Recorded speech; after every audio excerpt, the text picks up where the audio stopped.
So this saber has come into my possession, and after looking at some pictures on the internet and trying to figure out what it is, refreshing some of my saber knowledge, uh, this is what I think this is.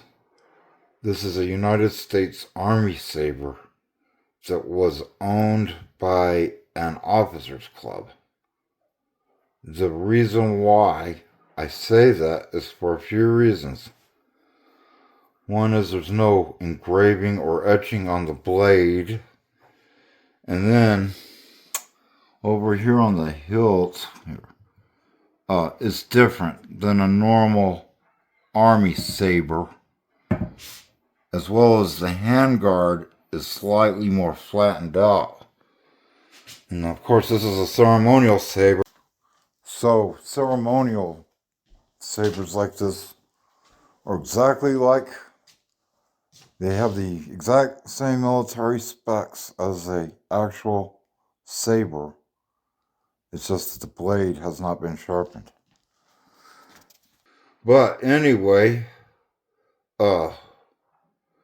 it's in pretty bad condition. The reason why they had this type of a saber was if a newly commissioned officer hadn't had time or the money to acquire their own saber, which this would have been required of officers, they would lend them this. The officers club would lend them this.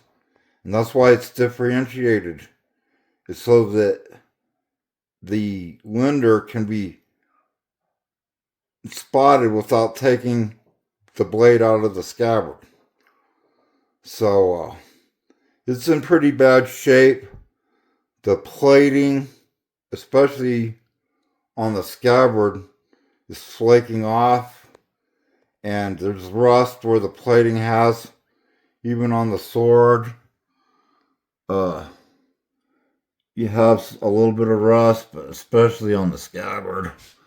And then the decorative wire around the handle is broken, but it's actually stabilized by the unique Lender handguard cover.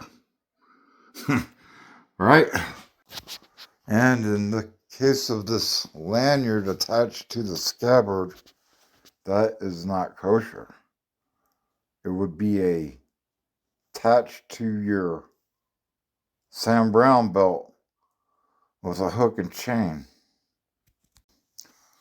So it is interesting that the differentiation of the saber was because the officers knew that even officers cannot be trusted.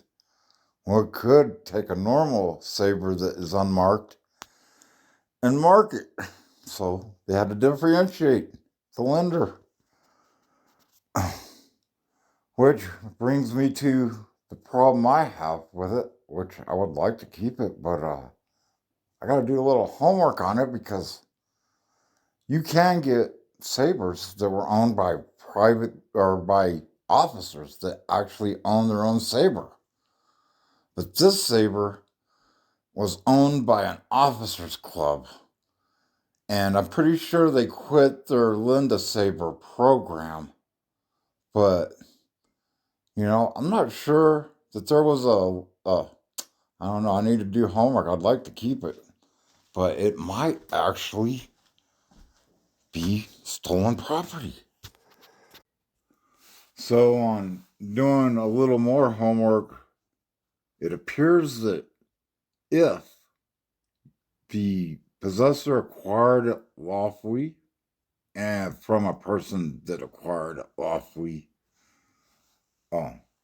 then it's lawful to own such a saber. So I guess I got myself a nice model 1902, I think it is the year, saber.